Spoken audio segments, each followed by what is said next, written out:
রিজিক বইলে একটা কথা আছে। জানি না আপনারা কারা, কারা বিশ্বাস করেন, তবে আমি অনেক বিশ্বাস করি রিজিকে। Please like and follow. Hello everyone, this is Fatema. Welcome Fatema blogs. Last time আপনারা তো দেখেছেন আমি একটা তাল এনে তালের পিঠা বানিয়েছিলাম। সো আমার হাজবেন্ড খেতে পারেনি। তো আমার খুব মন খারাপ হয়েছে যে ওকে খাওয়াইতে পারলাম না, সবাই খেয়ে ফেললো। তারপর আমরা কফি খেতে বেরিয়েছিলাম রাতে ৩টার দিকে। তারপর দেখি এখানে তাল গাছে তালটা পড়েছিল একদম আমার বাসার সামনে। ওই তালটা এনে ওর জন্য পিঠা বানিয়েছি, ওকে খাওয়াইছি। দেখেন কিভাবে ওর রিজিক ছিল, আল্লাহ কিভাবে মিলিয়ে দিল। তো যাই হোক, আমি রিজিকে অনেক বিশ্বাস করি।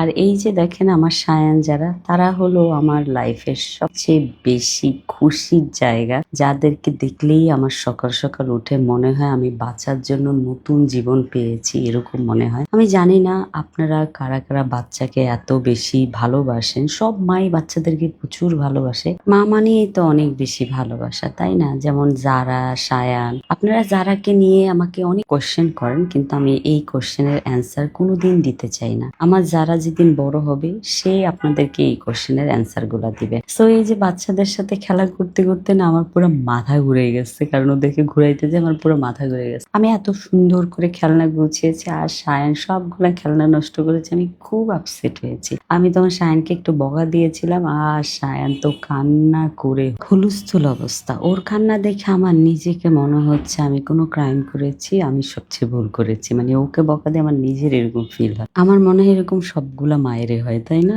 বকা দেওয়ার পরে আরো বেশি নিজেদেরই কষ্ট লাগে। এই যে এখন রান্না গুছাচ্ছিলাম, রান্না করতেছি।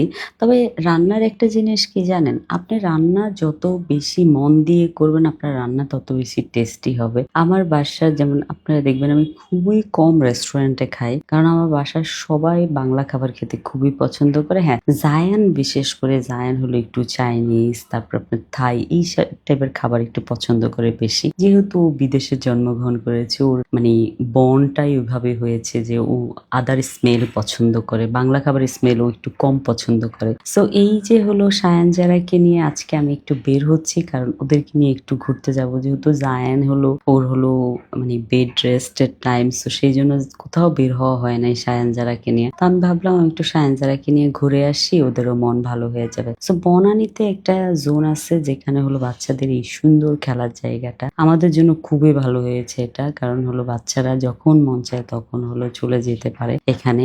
আর এই যে দেখেন সায়ান যারা খেলা নিয়ে এত ব্যস্ত আর এত এক্সাইটেড ওরা এখানে এসে। এখানকার একটা গল্প আছে, ঈদের সময় যারা এখানে ঘুরতে এসেছিল, আমি যারাকে ঈদের সময় একটা ব্যাগ কিনে দিয়েছিলাম, ওই ব্যাগটা না যারা এখানে রেখে চলে গিয়েছিল। সো আমি আসার পরে এখানকার যেই একটা ভদ্র মেয়ে আছে, ওই মেয়েটা আমাকে বলতেছে, আপু আপনাকে আমি কমেন্ট করেছিলাম যে আপনার মেয়ের ব্যাগটা আমাদের এখানে আছে। সো ও আমাকে সেই ব্যাগটা দিয়েছে, যে আমার হাতে দেখেন ব্যাগটা। আমি এত খুশি হয়েছে, আর আমার মেয়ের সবচেয়ে বেশি খুশি হয়েছে ওর ব্যাগ ফেরত পেয়ে, কারণ ও ঈদের সময় আমার সাথে খুব বায়না করে এই ব্যাগটা কিনেছিল। দেখেন আবারও কিন্তু প্রমাণ হলো নসিব কি জিনিস।